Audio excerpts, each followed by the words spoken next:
श्री स्वामी समर्थ. गणगण गणात बोते, तू विदर्भात जा आणि शेगाव या गावी प्रकट हो.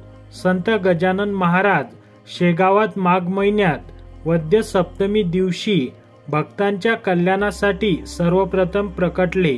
तो दिवस होता शके 1800 म्हणजेच 23 फेब्रुवारी 1878 रोजीचा. गजानन महाराज त्रिकालज्ञ होते. भूत, भविष्य आणि वर्तमान याविषयी ते अगोदरच जाणून असायचे. गजानन महाराजांनी अनेक रंजले गांजलेल्यांना मार्गदर्शन केले व सन्मार्ग दाखविला. लोकमान्य टिळक यांनी गजानन महाराजांची भेट घेतली होती.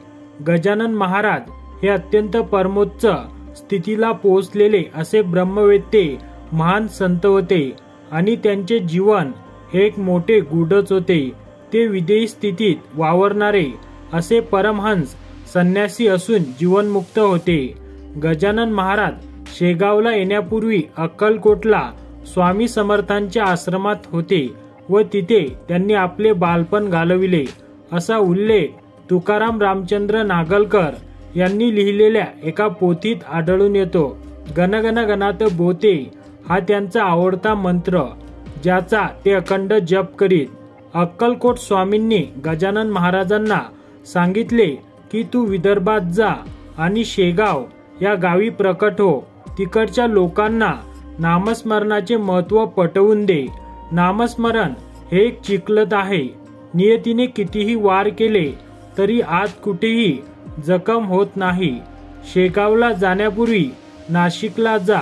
तिथे श्री रामाचे दर्शन घे आणि मग पुढे जा. स्वामींचा आदेश घेऊन महाराजांनी श्रीराम मंदिरात जाऊन दर्शन घेतले. तिथे उंबरठ्यावरती डोके ठेवले तर मंदिरातील घंटा आपोआप वाजू लागल्या. हे पाहून मंदिरातील पुजारी घाबरला. त्याला वाटले की ही भुताटकी आहे का, पण प्रत्यक्ष श्रीराम मंदिरात भूतावळींना श्रीरामांच्या आज्ञेशिवाय प्रवेश नाही. मग असे भलते काय होत आहे असे मनात म्हणत त्याने श्रीराम प्रभू समोर हात जोडले. तेवढ्यात श्रीरामचरणी वाहिलेली फुले गजानन महाराजांच्या मस्तकावर येऊन पडली.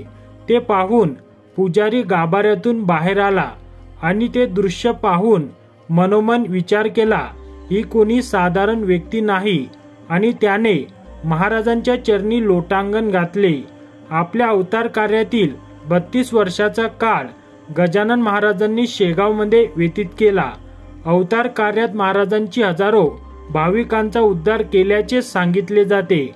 तर मित्रांनो, तुम्ही कमेंट बॉक्समध्ये जय गजानन लिहायला विसरू नका.